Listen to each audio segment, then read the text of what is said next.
in the shooter game, we're going to make, it's going to be the 1945 game.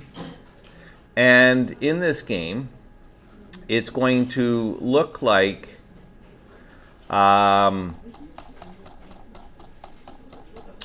this.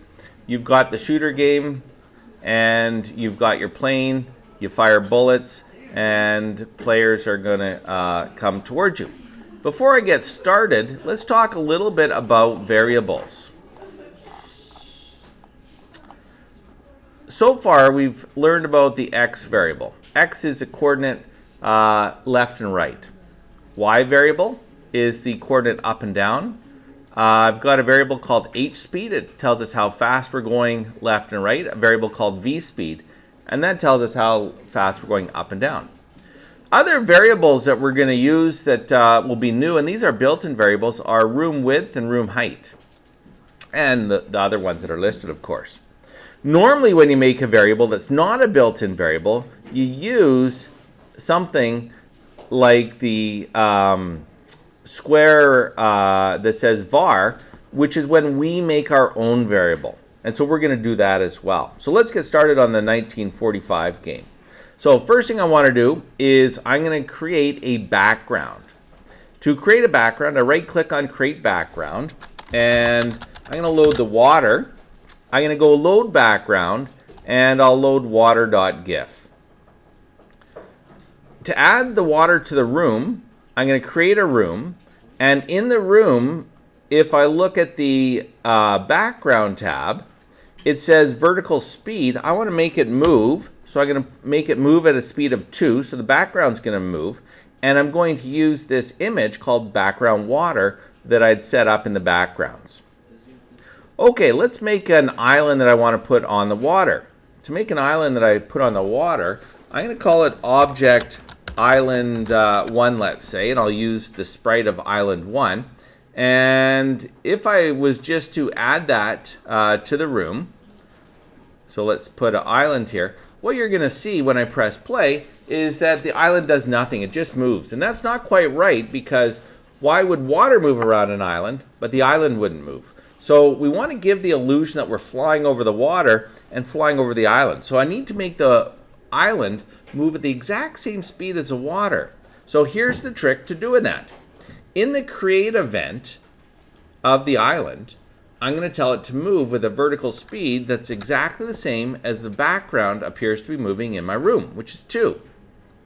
Well, the problem is the island would then jump off the screen at the end, and we would never see the island again. So what I want to do is make it so that as the program steps or walks through the program, I want to check that variable, and the variable is called y. And I want to see if it's larger than the height of the room. Because if it's larger than room underscore HEIGHT, height, then it's no longer visible. So I want to keep it visible, or put it approximately visible. And remember, it's always going to move at a speed of 2, so eventually it's going to be bigger than the height.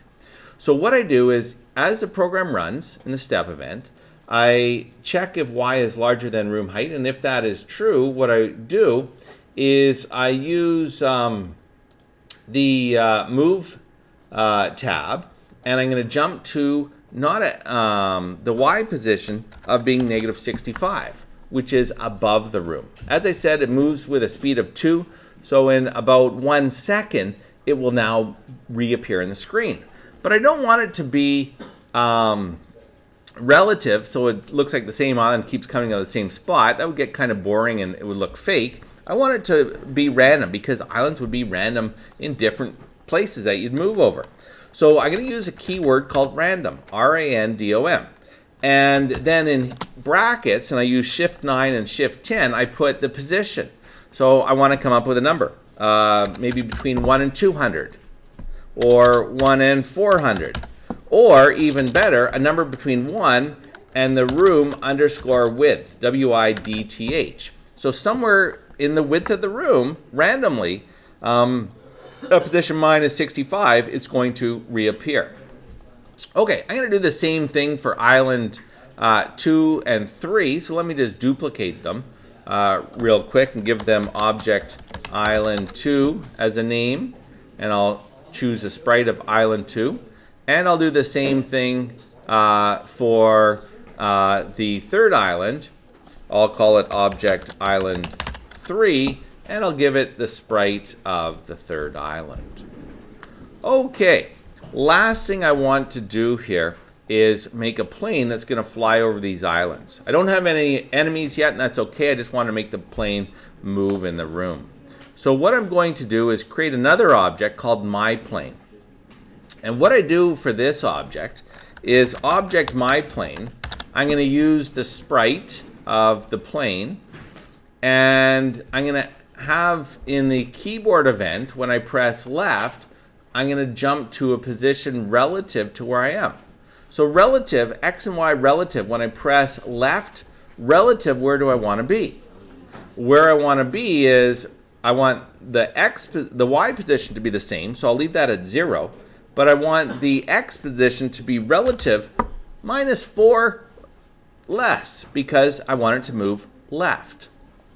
Let's do that again, this time for keyboard right. So when I press the right key, I want to jump not 4 to the left, I want to jump +4 relative, because I want it to move to the right hand side of the screen. So x, as it gets larger, moves to the right.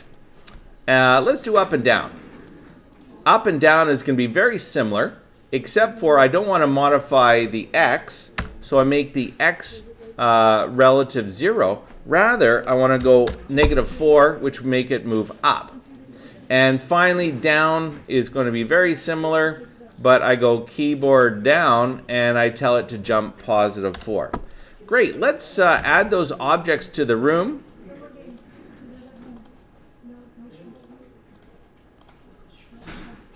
So there's island 2, another island 2, a myPlane. I'll start the plane right here, and I'll press play, and you can see that my plane moves up, down, left, and right.